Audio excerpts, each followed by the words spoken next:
What's going on, everybody? It's FREEDO here for Your Overwatch. I hope you are enjoying 2017. It just got here, but remember, there's a lot of dreams out there that aren't possible, but most of them are, with enough dedication and hard work. Now, Liam said it at the end of his last video, but I want to reiterate, all of you out there that are interested in the things that we have to say about the game of Overwatch have made our dreams come true, and we couldn't thank you enough for that. Now, on this first day of 2017, we want to launch a brand new series coming from Your Overwatch, and that's going to be Your Coach. This will be the first episode to that. I already do a live coaching show that we do on Twitch. The VODs for that can be found on my personal channel that's always linked at the bottom of our descriptions. I call that Coach FREEDO. What I'm going to do is take specific games from that series that I look through live to make special videos for the Overwatch channel when they're especially good examples of something that we think we want to teach. And that's what I have today. You can send in gameplays to be reviewed for Coach FREEDO to the email youroverwatchplays@gmail.com, upload them to YouTube unlisted, and leave a very brief description of the game. Typically, we're looking for games that you struggled in, where you weren't sure why you lost or what you could have done to win, because those make for the best examples for covering, coaching, and reviewing. I try to get through everything sent to me for Coach FREEDO, but I suspect shouting it out on this channel will get me an influx of submissions, so it might make it a little bit more difficult. Try to cover as many as I can on the live streams, and gameplays that are particularly useful from a teaching perspective can possibly make it to this series on the YouTube channel. So, getting right into it, we're going to be taking a look at a platinum level game submitted by a viewer named Gally. Gally plays a few support heroes. I've looked at her Ana play before, and she's actually quite good at that. And based upon the things I hear her say to her teammates in these replays that she sends me, she's definitely learned a lot of the core basics of grouping up, going in all as a team, and understands Overwatch fundamentals from a team fight perspective. A problem she clearly comes across to, which I'm sure many of you who watch our videos as well, is trying to get a team of unorganized randoms to do that with you, especially when they don't know those things that you know and why they work. First thing we should look at is their team comp. Most players at this level at least know that you need a good distribution of tank supports and damage dealers. What they don't know sometimes is like, Roadhog is not a tank, he's a damage dealer mainly. Or that D.Va can't really do the full tanking responsibilities. She's an off tank who's very good at denying a specific angle of attack, but she's not a main tank in the way that a Winston or a Reinhardt can be due to the area of shielding that they can provide in the initiation of the team fight. Rein slowly puts his shield up, Winston quickly plops it down where it needs to be, D.Va's slower and sluggish. And definitely does a lot of tanking, but it's difficult to be a main tank. However, we break from the spawn room here, and we're all going to the choke, and Gally pops that speed boost, and we see front and center why speed boost is one of the most powerful abilities in the game. The enemy have 2 characters to the left, they send 3 to go kill them, and they win the fight fairly easily. Genji does do some shake and bake in order to stay alive. They start to regroup. The team is splitting out, and it's this big chaotic fight across point A. The defense is all over the place. The offense is all over the place. But through the exchanges, the offense wins, has respawn advantage, and they're going to take A without a whole lot of problems. But this team fight was all over the place. It was crazy. I'm surprised you even won it, but solo queue meta, this is the type of stuff that can happen. Just a bunch of chaos, things get thrown at the wall, and sometimes you win. Now, the problem is going to be when attempting to take point B, which so many things have to go right in order for it to work. Capture point is a very difficult mode to play. In my opinion, not a great mode. At the very least, we'd like to see each tick be scored so that there's less tying, because honestly, at every level of play, and I'm not even joking, even up to the Grandmaster's level, it's difficult to get a team of randoms to coordinate in the necessary way to win over against a trickle fight. Ultimate stacks have to occur cleanly and quickly in order to wipe the enemy team, to clear them off entirely, so you can start making progress on the point, and then you have another trickle fight to win,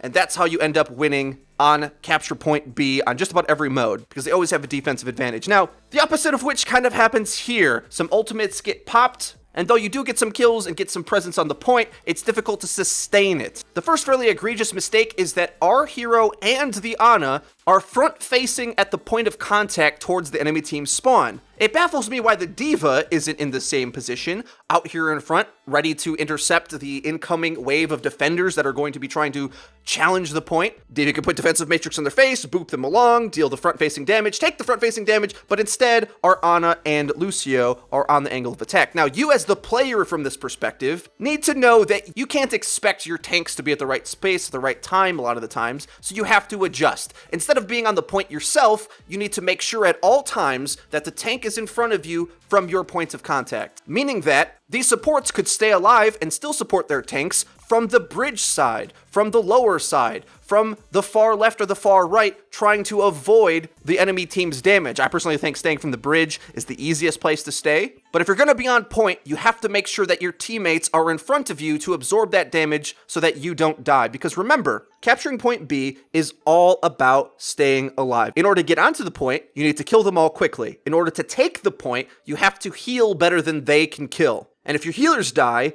the trickle fight can keep happening, and they can eventually throw enough bodies at your players on the point to kill them and start to overwhelm with respawn advantage. The way that you mitigate that is to stay alive at all costs, which is done by keeping your healers alive first and foremost. Because if you have a healer and a tank or a DPS or anything up in front, it's very hard for the trickling defense to win a 1v2 against anything plus a healer, because they'll have healing and they won't.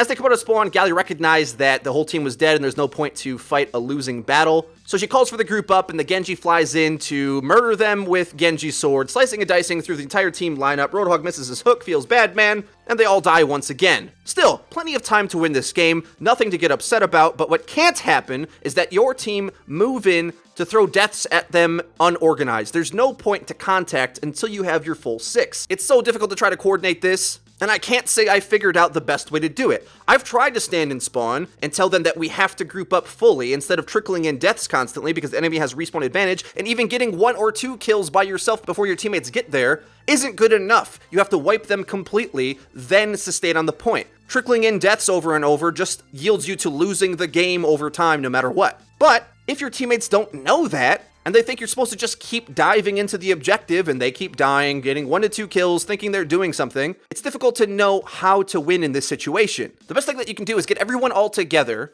at the choke ready to go in, speed boost them in, and hope for the best. But we can see right here, Galli actually makes a fatal mistake to this push. Because for so long, her teammates had been trickling in and dying on the fringes of the team fight, not really committing, but poking enough to die.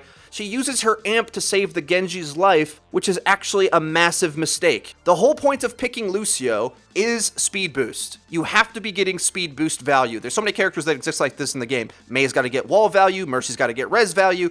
Lucio is about speed boost. So if you're using amp heals in order to heal your team at the choke, almost every other character that can possibly heal can do it better than Lucio. Soldier drops on a health station that heals more than Lucio's amp can. Think about that. Because once you heal them up so that they're prepared to take the incoming damage on the point of contact, the enemy sends an ult at your slow-moving team, which wipes them completely, destroying the push entirely. Now, there's no way you're going to know that they're going to Diva ult into you, but the fact of the matter is, there's all sorts of things that you would have been better at doing if you were able to speed boost everybody in together. Now, we're trying to regroup once again. We have Nano Boost and Sound Barrier, which should at least be able to be popped at the same time in order to have some sort of impact into the fight. The enemy defense may have some ultimates, and probably will, to be honest, to be able to mitigate the incoming damage. But now more than ever is it important that we push in together quickly with speed boost, drop the beat, and overwhelm some frags immediately so you can try to take the point. Unfortunately, once again, it looks like your Ana is flaming with another player of your team. She's not even paying attention to Harambe, who needs to get health on the left so that you pop healing on him. But to be honest, if you're not popping speed, there's no point to be playing Lucio, sadly enough. And I mean this, I would rather your teammate die and you have speed so you can overwhelm kills quickly, rather than use to heal him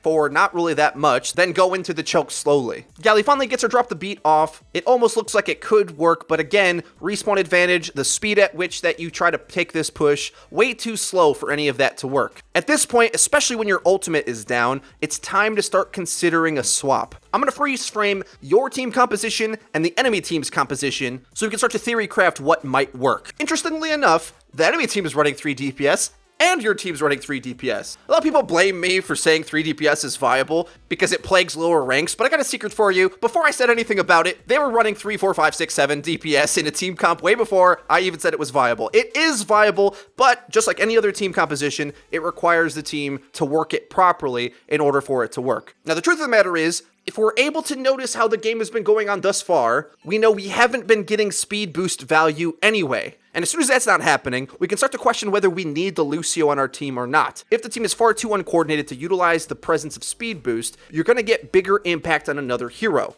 Now, looking at the two team compositions that we have, we can start to think what we could place in for Galley instead of the Lucio in order to have a bigger impact on the game. Now, first of all, you may be concerned that Zen is not enough healing, but I have a secret for you. Reaper and Soldier heal themselves, but not to mention, you only have one tank currently anyway. And though Zenyatta's healing is not very strong, when you have 2 or 3 squishies that he's trying to heal, it works out quite well, actually. Ana is the best healer in the game for tanks, and Zenyatta is one of the best healers in the game for squishies. Because let's be honest, it takes a top-tier Ana to hit a friendly Genji flying through the air anyway. It's not an easy shot to hit, whereas a Zen Orb is set it and forget it, and is a much more useful way to get healing from afar without needing insane aim. On top of that, if you have 2 or 3 DPS, I think Zenyatta's the way to go anyway, because it increases your time to kill so that you can pounce and kill things faster. With that being the case, and we're in a very solo QE meta game where the team doesn't feel that coordinated, we have to start thinking through our own hero pool of what we can pick. Soldier's a good pick, Buddy's already taken, and we want to think of swapping to heroes that can self-sustain